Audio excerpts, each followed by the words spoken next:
Yo, what's up, everybody, and welcome to the breakdown with DJ Odyccy. And today, I wanna do show you something about chords, like a little theory, but in a practical sense.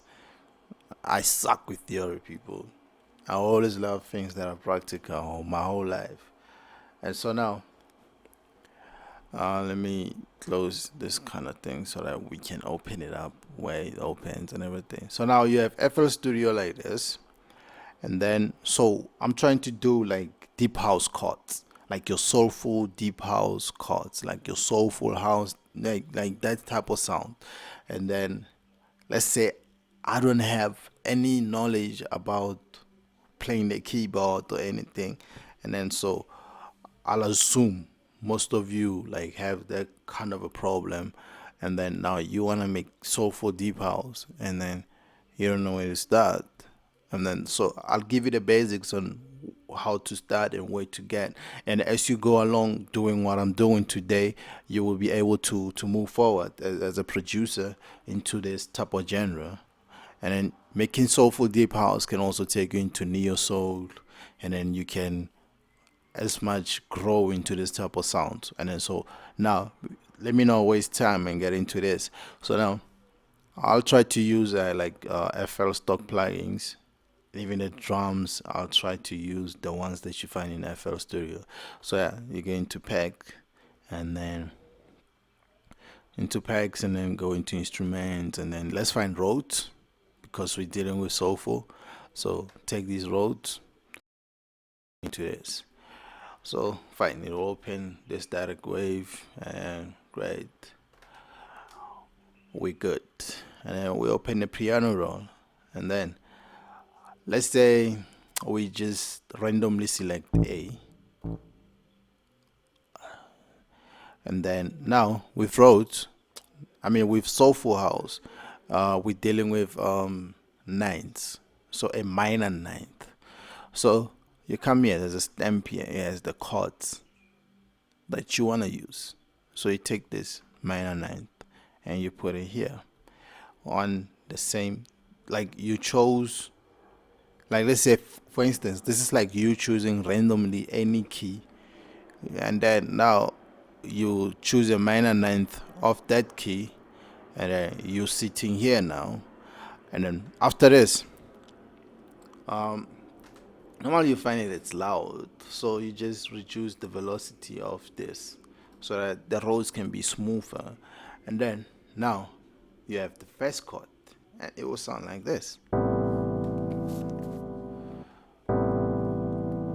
As you can hear, this is very soulful. And then now the biggest problem comes to, okay, fine, I have the first chord. Let's say today we just deal with two chords on making this sound. So now you need to move to the next chord, and you need to find another minor ninth of this whole problems, the whole chord. And you just chose an A, and you don't know which scale you are on, which will be difficult now to move into the next chord. And then now, one thing that I've noticed and I've been learning is a minor. It's all about counting. You count 1, 2, 3, 1, 2, 3, 4. Let me tell you. Let me show you how. You see where my mouse is? It's on A. So you move 3 places. 1, 2, 3. That's a minor. And then 1, 2, 3, 4, and that's a minor. And again 1, 2, 3, 1, 2, 3, 4. So now this part here, that's a minor. And then where do you find another minor? You find another minor here, like 1, 2, 3, 1, 2, 3, 4. Isn't that amazing? So we can see this is a minor, and that's a minor up to the top. So it means now if I choose another minor chord, I can choose E and make it a minor ninth, and I can just say minor ninth. You see this E? We see where E is. So go an octave down to that E, and then choose it here. So you have another minor, and then so what's the root? It's an E, and you can just put it there, and then you can actually play this, and then you have two chords that are minor nines, and they will sound dope.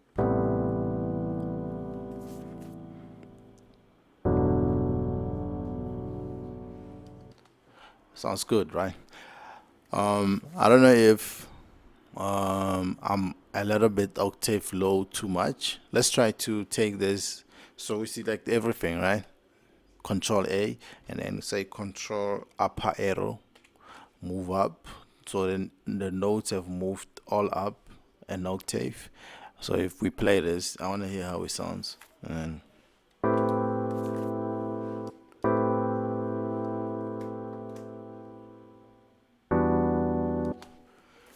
I mean, I like it at the higher octave. And then now we still want it to sound soulful, and we want it to sound like somebody was actually playing this, unlike it being just hitting like that. And then so another thing you do is okay, before we go further, I would like you to duplicate this. Control P, B, A, B, Control B. So this has been duplicated to the next, so it becomes 8 bars as a whole. Let me remove this. So now you have an 8 bar, and then one thing you have to do is come here and they say strum, right? Do not select any of these, just say strum, and then let me reset this so that we can all be in the same page. So when you strum this, you can see the notes are moving like the way a guitar player would be playing, but so you're just strumming them so that it can, every note hits at a different time, and then you deal with the velocity now, either like that or like that. I like to do it like this, so I like this, and then let me play this.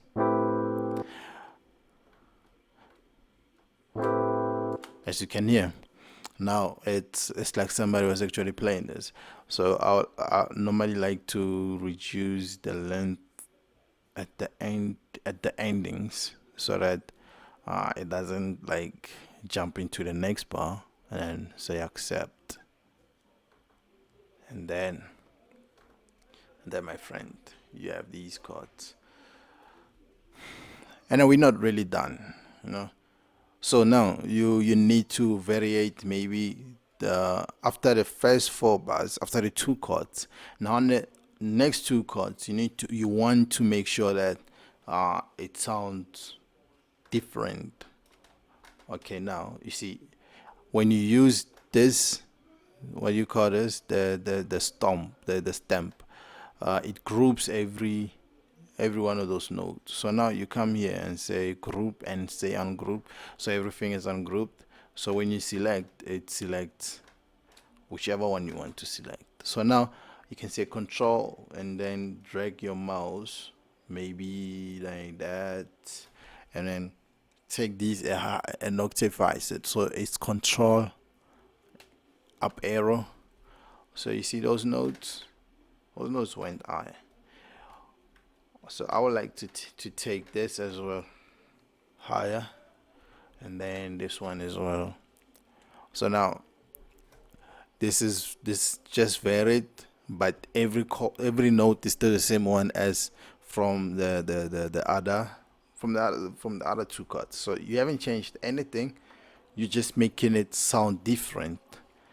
And then let me play this for you so that you can understand how it sounds now. No, I'm just doing it without even listening to this. It's just as simple as like that. You just change things an octave high, because when you change an octave, it means you're still using the same key, the same note, just higher. I hope that like you can understand that one. Let's play this.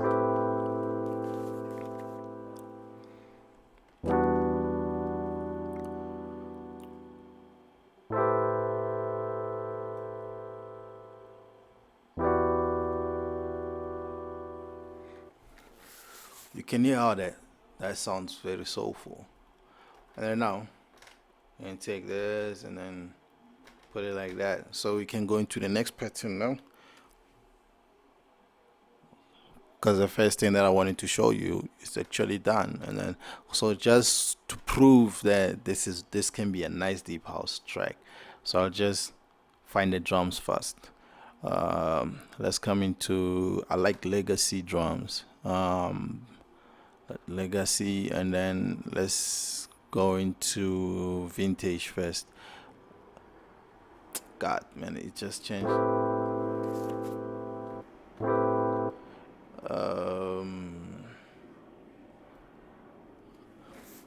I just pressed this too hard, so I will rename this again.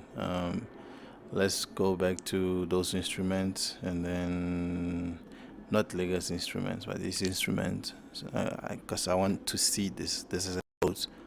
Fine. It just wanted to cheat on me. Okay, fine.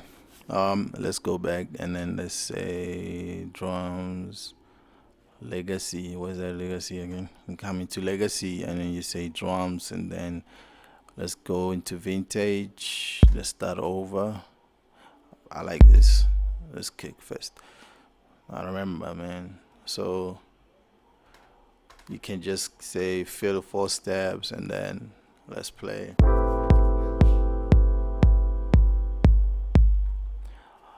That's dope. So real drum kit has a nice clap. And you just put the clap here, and then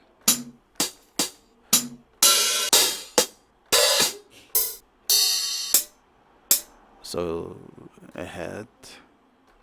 You just put the head in between the kicks.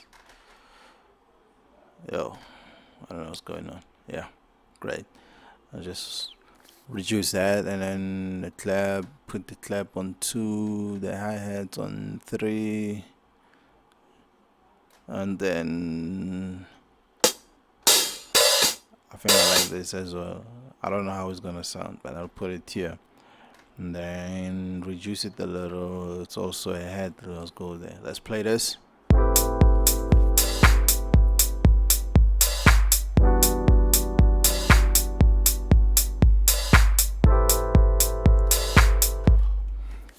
Amazing, right? And you can already hear there's like a nice deep house to it. Let's hear this wood. I'll put this on 6, and then reduce this, and then you might want to reduce it. And let's play this again.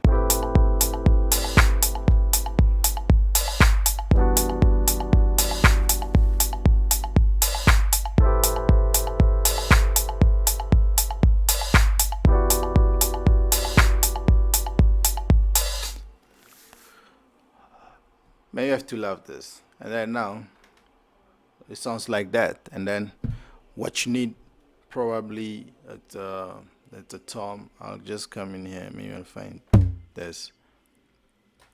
Yo, people, I'm just making sure that I'm just fast. You can replace and find a nice tom that you want, you know. But for now, let's hear.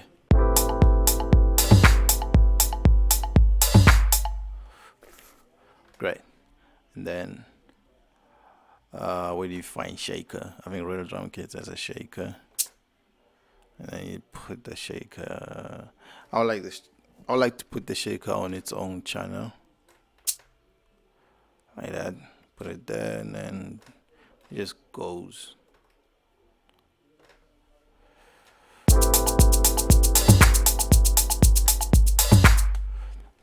Okay, another trick.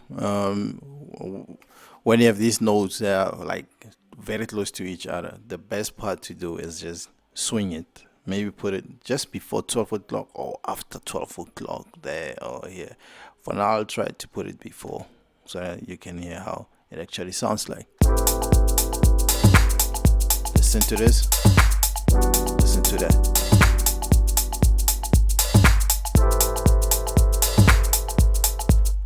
Amazing. And then I mean, this helps you a lot, you know, like helps you a lot. And then for some people now, with this deep house, you wanna have maybe like a bass line, and then so I suggest putting like a 10, and then like I'm a piano man. You can use the log drum, and then as well make sure it has like some kind of release, but not this release, but a decay into it. Just increase that, and then okay, I'll come through to that after, and then um because I'm still don't know the key that I'm on. I'm just making music without knowing the key that I'm on, but it sounds like music. You're on the right key, and then so I'll normally come through to this what do you call this, um to this pattern where the keys are, and then so that I can be able to put in the bass line, and then I can just, so for me with this bass line I'd rather like pump it up, right? And then let me put the bass and let's see how it's gonna sound like. Let's go.